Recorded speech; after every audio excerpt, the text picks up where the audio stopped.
My girlfriend said, "Reed's budget." I replied, "We're over." "Keep the flowers." Then I cut her off my card, disputed the boutique bill, packed my things, paid my share, and I just smiled because the bank erased it. But her next email ended it. Original post: I am 33, male. My girlfriend, Tiffany, is 30. We had been together a little over 3 years. No kids. We rented a 1-bedroom over a coffee shop that roasted beans at 6 and made the whole block smell warm. I work in data analytics for a logistics company. Tiffany works in content and brand partnerships. We met at a street fair where she sold candles and I bought one that smelled like orange peel. It felt simple at first. The first year was ordinary. Rent, movies, cheap tacos, a flat tire on her car that I paid to fix because she had just left a job. Then she had a health scare and a bill. I covered the part insurance did not. She cried and said she would pay me back. I said it was okay. We were a team. Her social media grew. She posted daily: outfits, skin care, brunch photos. The captions changed from grateful to leveling up. She started saying girls who get it to mean nicer hotels and glossy plates. I still liked the old taco spot, small things stacked up. She stopped wearing the jacket I bought and said it read cheap on camera. She posted a story calling herself self-made while I was logging into my bank to schedule her copay. I told myself it was fine. A story can be a performance. Real life is different. A year and a half in, she had to move out of her old place fast. I put the deposit on our apartment. She said she would pick up utilities. I watched the dates slide. I paid 2 months to avoid late fees. She said, "You know I'll make it right." I smiled and changed the subject to dinner. Brand deals came and went. Sometimes they paid in cash, sometimes in serums and robes. I bought her a used camera. She called it an investment. She filmed every morning and said it made her feel alive. I brewed coffee and packed my lunch and sent a little to my mother when she needed it. The simple parts of life felt right. Then status crept in. She asked why I kept the same black jacket year after year. I said it fits and I like it. She said, "It reads like IT, Dad." We both laughed, but the edge was there. When she got a check for a big campaign, she bought a bag and said the brand needed it in photos. The rent still came out of my account that month. She said next month would be hers. It was not. The key detail that made my stomach go still happened 2 weeks before my birthday. I was checking my email for a package. I saw a message from a boutique. "Your balance is outstanding." The amount was large. I did not shop there. The card on file was the card I had given Tiffany when she said a brand would reimburse her, and she needed to put the charge on a card that matched her ID. She had said, "It's a 1-day hold." It was not. I stared at the email and then at the comments on her latest post about independent women pay their own way. I did not argue. I closed the laptop. I poured water. I felt the quiet that means I need to write. I opened a folder on my computer called Household Money. I put in the boutique email. I added the lease, the months I paid, and the text where she promised to take the next one. I exported my bank statements and highlighted the medical bill I paid, the camera, and the utilities. I made a simple spreadsheet. Dates, amounts, notes, no adjectives. I did not plan to blast anyone online. I needed to see the shape. My birthday was coming. Tiffany asked if she could plan it. I said yes. I do not like big things. I wanted pizza, friends, cards. She booked a lounge and said, "You need a look." She sent a link to a shirt that cost more than my car payment. I said I would wear my jacket. She said, "Try." I wrote one more line in the folder. Decide after party. That was my first action, not a fight. A plan. Update 1, the party was on a Saturday. The lounge had plants in gold pots and a DJ who nodded at every table. I wore the black jacket, clean tee, decent shoes. My friends came. My mother came for 1 hour with a small box of brownies and a hug that fixed my spine. Tiffany made circles with her phone, filming drips of wax on a cake like a movie. It was pretty. It felt like standing in a mirror maze. At 8, Tiffany leaned in and said soft, "Can we get a photo without the jacket? It reads budget." She smiled. She touched my sleeve like it was a joke. But she had that tone, the one that turns a person into a prop. I kept my face still. "No," I said. She pulled back. "I'm trying to help your look," she said. Near us, two of her friends stared at my shoes. One said, "He is sweet." The other said, "He needs polish." I raised my glass. "Thanks for coming," I said. People turned. I hate speeches, but I needed one quiet sentence. "Tiff, happy to be here.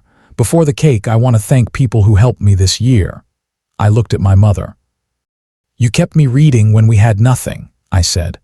"I still like library paperbacks better than hotel lobbies." She smiled. I looked at my friend Louis, who helped me move, and at my boss, who let me leave early when my mom had an appointment. Then I said, "It's also fair to say I helped the person I love. I paid some bills behind the grid. That was a choice I made. I do not regret it, but I won't do it while being told my clothes are an embarrassment." Tiffany's face changed. "What is that supposed to mean?" she said. Her voice was flat. The room got quiet the way rooms get quiet when people sniff tension. I kept my tone even. "It means I won't fund someone's rebrand while they are ashamed of the person doing the funding." She laughed once. "You are making a scene on your birthday," she said. I pulled my phone and tapped the spreadsheet open. I did not turn it to the room. I turned it to her. She saw the line for the boutique, the deposit on our apartment, the medical bill, the camera, dates, amounts. "No comments. This is for you," I said and slid the phone to her. She looked and then pushed the phone back like it stung. "You're petty," she said. "Real men invest in their partner." "I invested," I said. "I'm done being embarrassed at my own party for refusing a shirt I don't need." She crossed her arms. "Then end it if you're so righteous," she said. I did not want to blow up in a room with candles. I kept it simple. "We're over," I said. "Cake is for everyone. I'm heading out." "The tab is closed under my card for the next hour. Enjoy your night. Please take home the flowers. It would be a waste." I hugged my mother. She said, "Proud." I nodded. I told a friend I would text later. I left. Outside, the air felt like a clean page. Update 2, I walked home and made tea. I took the card Tiffany had as an authorized user and removed her on the bank site. I changed the online store passwords we shared. I moved my direct deposit into a new account. I opened a note and made a list. Cancel lounge remainder any standing orders linked to my card. Secure lease copies emails. Notify landlord utilities. Pack desk couch I bought books coffee grinder. I sent Tiffany a clean email. "We are done. I will move out by Sunday. I will take items I purchased. List attached. I will pay half the rent through the end of the month and remove my name from utilities in my name. Please place any items of mine in the living room Saturday by noon. All communication by email." She replied with one line. "You humiliated me." Then 4 more. "You owe me for this party. You owe me for exposure. You owe me a rebrand we planned." I did not reply. I sent receipts for what I had covered in the last 6 months and a note that I would not seek repayment. "We should leave clean," I wrote. She sent 20 question marks. I muted the thread. By morning, her friends had posted about men who leech off women's success. A mutual sent a screenshot of a story where Tiffany called me cheap. The boutique messaged my account again. I paid my portion of the lounge tab and disputed the boutique charge that had not been authorized beyond what she said. I included her text about a 1-day hold.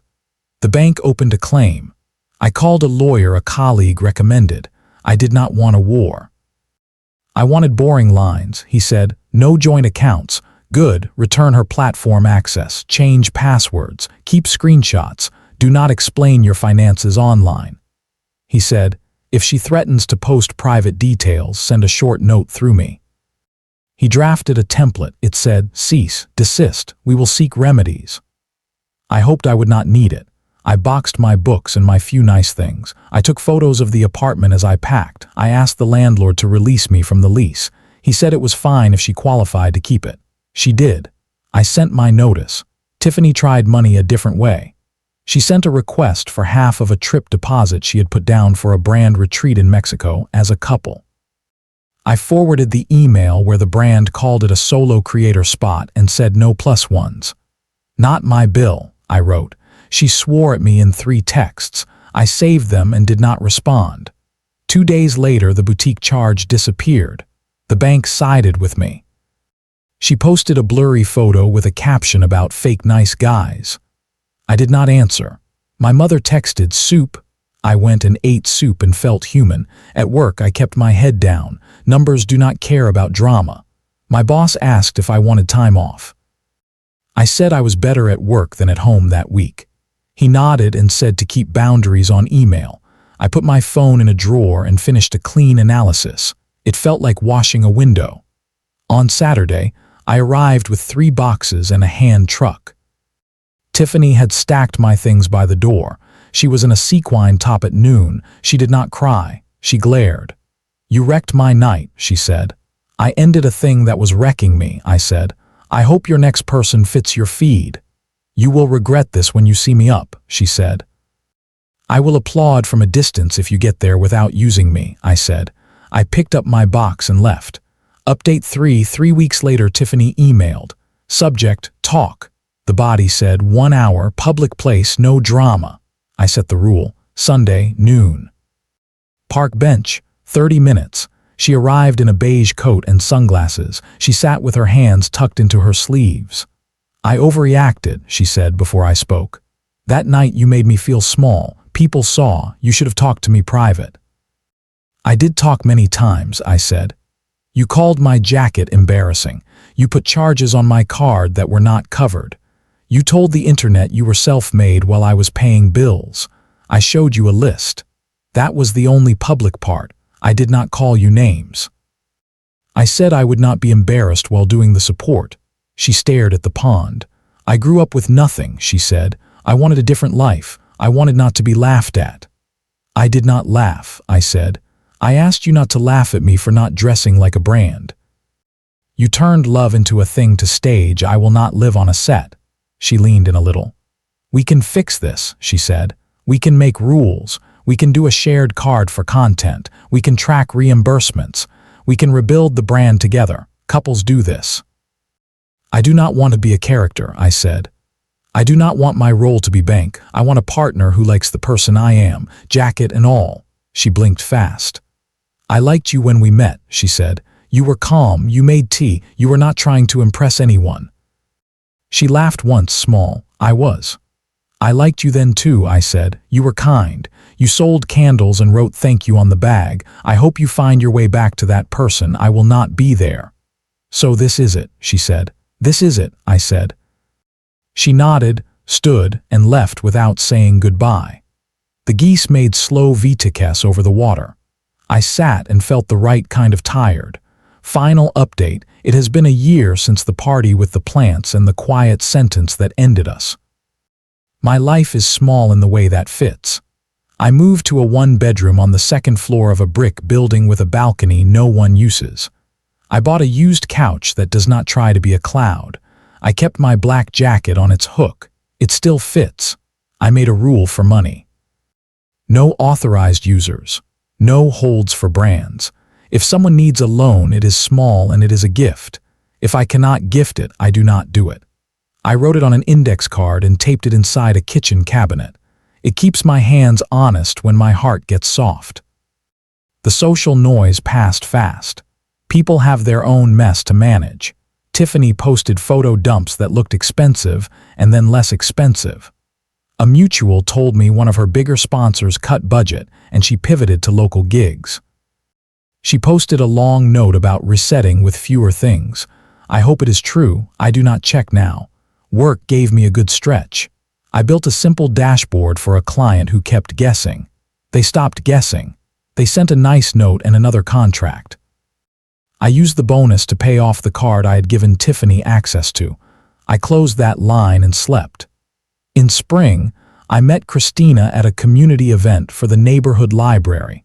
She was carrying a box of paperbacks like it was a trophy. She is a speech therapist. She loves quiet wins. We reached for the same carton of donated books and joked about who should get the set with 3 missing covers. We ended up getting coffee after. On our third date, I told her the short version. My ex loved how things looked more than how life felt. I supported her a lot. She tried to turn me into an accessory. I ended it. I am careful now, she said. Careful is not cold, it is respect. We wrote 3 rules in a shared note. Ask, don't assume. No money secrets. Don't make a person into content. We do easy things. We walk to the farmer's market and split a bag of peaches. We swap soup recipes with my mother. We wear what we like and no one calls it a brand. When we split a check, we actually split it. Sometimes I pay, sometimes she pays. It is light. It feels like breathing. People ask where the revenge is. They want the video from the party where I list numbers and the room gasps. They want a montage of declined cards. I do not have that. My revenge looked like calm math. It looked like closing tabs and accounts. It looked like paying what I owed, not what I was told to be ashamed for not owing. It looked like keeping my jacket and not my place in someone else's feed. A nephew asked me at dinner why Tiffany does not come to birthdays now. I said, we wanted different things. He said, like glitter or mud, and I said, something like that. He went back to building a fort out of napkins. My mother slid him a brownie and he whispered thanks like it was a secret. I kept one thing from the night everything turned, not a screenshot, not a caption. A small page from my spreadsheet printed and folded. On the back I wrote 4 lines. See the pattern, say the truth, protect the wallet, leave clean. It sits under a magnet on my fridge next to a grocery list that says eggs, tea, rice, apples. When I reach for the list, I see it. It does not make me angry. It makes me steady. If you are where I was, here is what helped. Put numbers on paper. Believe the sentence that makes your stomach go quiet, even if it is wrapped as a joke. Do not argue on an app. Move money out of reach when someone thinks they own it. End it in daylight. Pack. Pay your part. Keep your mouth small and your records neat. Then build a life that does not need an audience. I do not hate Tiffany. I hope she finds a life that feels good without a comment section clapping. I am grateful for a mother who bakes brownies and a woman who brings paperbacks and asks how the day went instead of how it looked. Sometimes I pass the lounge with the plants. It is just a room with lights and mirrors. I wish the people inside good nights. I keep walking to a quiet apartment where the jacket hangs, the tea steeps, and the person on my couch looks at me, not a lens. That is enough.